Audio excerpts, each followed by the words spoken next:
we are at Sziget Festival. Yeah. I was walking by one of the stages and I heard a little bit of sound check of the guys, and I thought, wow, that sounds great. So I came back to see a performance, and that's how I met the artist NOЕP. Really Cool. loved your stuff. Thank you. Thank you so much. Really great sound. And so he kindly agreed to do a short interview. And my first question is, what is the origin of the name NOEP? Yeah, it derives from Estonian word that means button, Okay. but it's not how you write it actually, and it's a made up word. Okay. Yeah. How did it come to you? When I started this project NOEP, I was like partly doing music, but I was also a director for a few TV series, commercials, one feature film in Estonia, and I was on a set of one of the TV series, and then I was like, okay, I need a name for my project. So we were in an area in Tallinn, in Estonia, where all the pubs and the restaurants have very practical names. Okay. Like whether it's rock paper scissors, whether it's a flying saucer. And I was like, maybe it should be something practical, and the button is NOEP in Estonian, so I kind of took that and redesigned it. That's so cool. Pretty random origin, but I like how it looks like, so that's why I went with it. It looks really nice, the logo. Yeah, I Cool. agree. Yeah, on the background, on the screen, it's perfect. Awesome. Plus, I don't know, I like the idea that there is also practicality behind it somehow. It's like binding things together. Yeah. Yeah. You mentioned when you introduced some of your tracks that this is collaboration with that artist that is like you had quite a bunch of collabs, which is great. And I was wondering, how do you find each other like as artists? Is it someone you're friends with, or like how do these collaborations come about? That really depends. Some of them are just people that I know somehow through music scene, and some of them have been just as musicians do, we do sessions sometimes when there's like my management has a bunch of connections, or is partly based in London actually. So I noticed that a lot of them were from UK. Yeah, so there's like the connection there. My management knows somebody from their management, and they're like, hey guys, maybe you want to have a session. So mostly like this, through connections. Some of the features, like one of the remixes that I performed, that's for Maro from Portugal. That's actually, I just really liked her Eurovision track, and I did a TikTok video, like how I did the remix, and I didn't know her before, and the video gained a lot of popularity, and she was like, oh, that's awesome, and let's release it.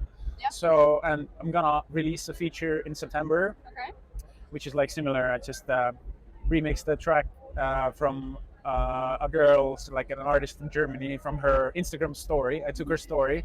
She was just jamming on a piano and singing a track. So I took that, then I produced it and produced it into a track, and now we're releasing it as a feature. Creative processes during social media era. Yeah, I've taken a lot of inspiration from that kind of, that's kind of the last 2 years. I think this is my favorite process, is to take something from somewhere that already exists. Maybe it's a track, maybe it's an idea, maybe it's a sample, and produce it into a track. That's my favorite. Do you use TikTok a lot as a platform to promote your music? Yeah, it's like I do for no, it's a very good platform to promote your music, but I'm a bit inconsistent.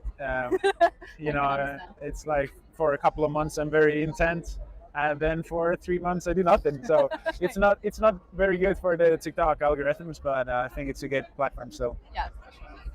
And what would be the weirdest thing that you've ever sampled? Maybe there are a lot of weird sounds. One is a whale sound, like. Did you manage to record that? Or No, unfortunately, no. I but used something it. that you recorded yourself, you were like, oh, that's actually maybe a normal, like the person who does not write music never consider as. In one of the tracks that's not released, I used all this like street sounds that I recorded in Bali, in Indonesia. I was just walking down the street, and there was this guy hitting like an electrical post with a sledgehammer, and then I took that because it was very melodic, and then there was like a ritual on the street that was when somebody dies, they have some kind of ceremonies, and there was some sounds there, and I've sampled all sorts of stuff just with an iPhone, and also like some podcasts, like a friend of mine in Estonia who's from Australia. He does a podcast, and I sampled his interview with an Irish dude, and turned that into a track. So it's been a lot of different things. Yeah. Mm-hmm. And my last question is, how did the COVID times, like we still talk about them a lot, and how they affected us? Yeah. How did it affect your songwriting process, creative process in general? For me, it was a very fruitful era, actually, and I think for a lot of musicians, because it was good downtime. Yeah. Probably all the musicians say the same thing, but yeah, for me it was good. I had more time in the studio than usually. For example, right now, since it's been summer, I haven't been to the studio for like 3 months, I think 3 or 4 months, because it's a busy time for concerts and stuff. So I'm not looking for that fall, because it gets really cold in Estonia, but it's a good kind of another new era, and I can go back to the studio and do some new stuff, new music. I'm actually looking forward to that in a way. Thank you so much. Thank you.